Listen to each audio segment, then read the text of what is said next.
20절 말씀에 주의 크고 영화로운 날이 이르기 전에 해가 변하여 어두워지고 달이 변하여 비가 되리라 그랬습니다. 해가 변하여 어두워진다. 지금 해가 어두워진다는 거예요. 심각한 일이죠. 밤에 달이 피가 된다.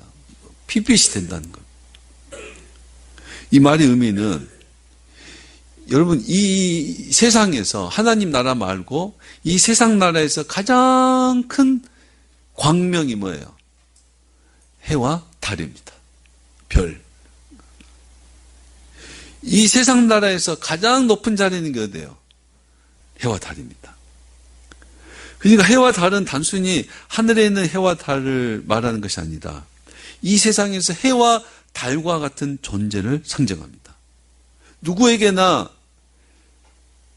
자기 세상에서 해와 달과 같은 광명의 존재가 있습니다. 돈이나 출세나 지위가 그 역할을 할 수 있어요.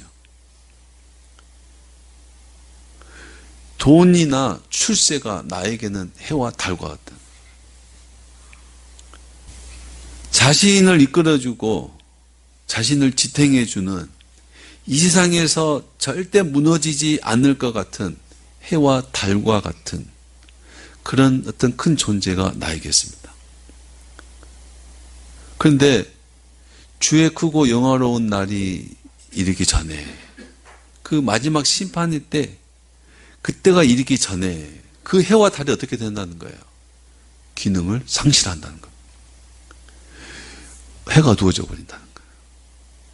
해와 달이 기능을 상실합니다. 의지했던 태양이 돈을 의지했는데 그 돈이 무너집니다. 내가 이 정도 출세하면 될 줄 알았는데 출세해도 소용이 없습니다. 이 정도 지식과 재능 가지면 될 줄 알았는데 이것도 쓸모없게 됐습니다. 누구를 의지하면 된 줄 알았는데 의지하는 그가 사라졌습니다. 사람마다 사람이든지 돈이든지 지식이든지 출세든지 이 세상, 자신의 이 세상 나라에서 자기가 의지하는 가장 큰 어떤 것들이 마지막 때에는 무너진다는 겁니다. 기능을 상실한다는 겁니다. 그런다는 겁니다.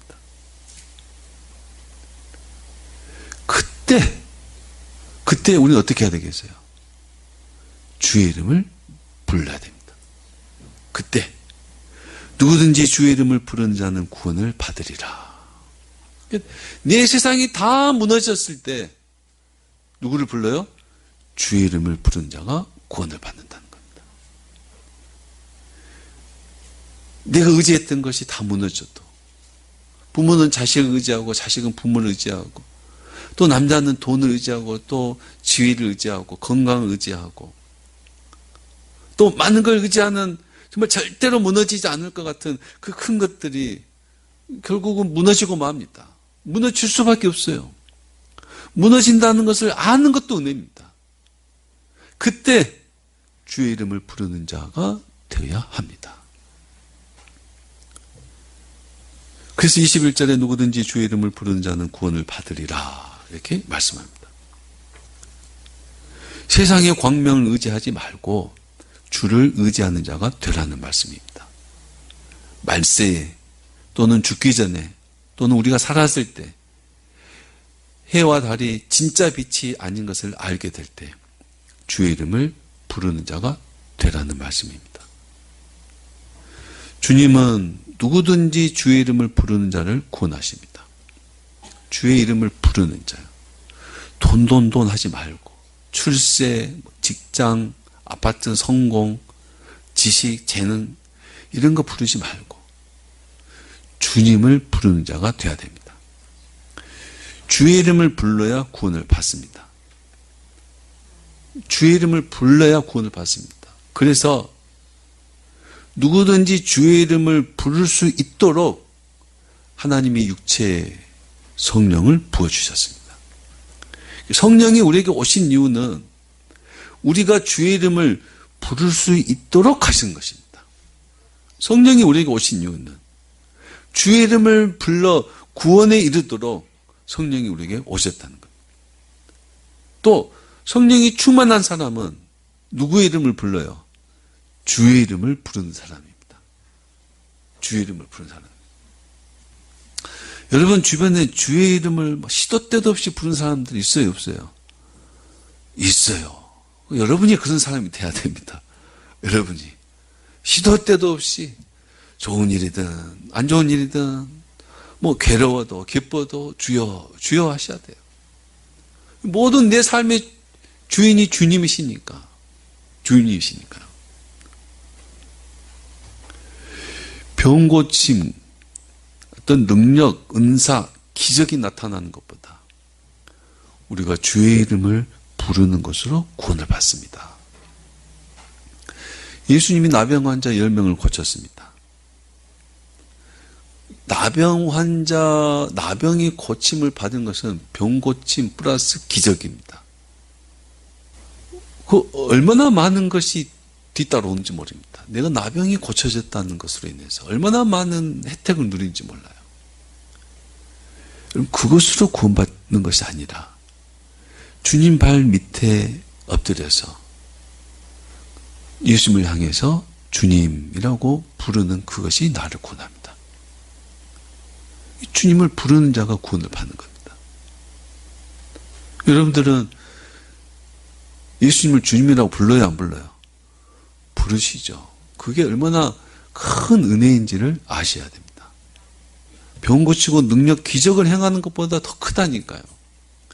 우리가 천국에 갈 때 우리한테서 어떤 뭐 병 고침이나 우리가 바다 위를 막 걷거나 뛰거나 뭐 그런 기적으로 천국 가요. 주의 이름을 불렀을 때 천국 가요. 주의 이름을 부르는 자가 천국 가는 겁니다.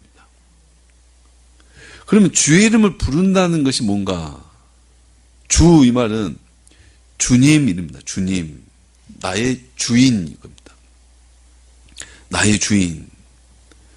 주의 이름을 부른다 이 말은 그리스도를 나의 주로 부른다는 것입니다. 주님 이 말은 나의 주인 이런 뜻이고 그 나의 주인이란 말은 나에 대한 권한을 가진 자라는 뜻입니다. 내가 노예라면 나의 주인은 나에 대한 모든 권한을 가지고 있습니다. 결혼을 할지 말지, 산으로 갈지 들로 갈지,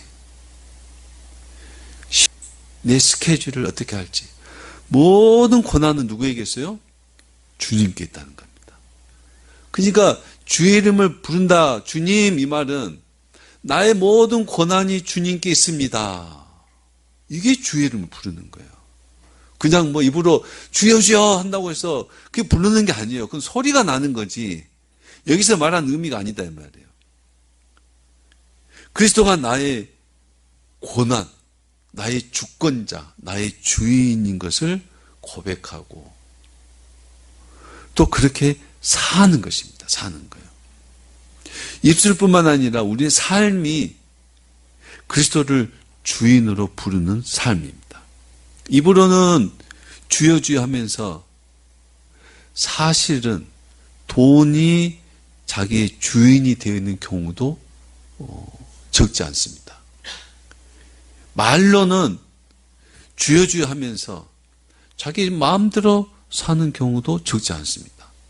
말로는 주여 주여. 그는 주의 이름을 부르는 게 아니에요. 그는 외식하는 거고 속이는 거고 폼 잡는 거죠.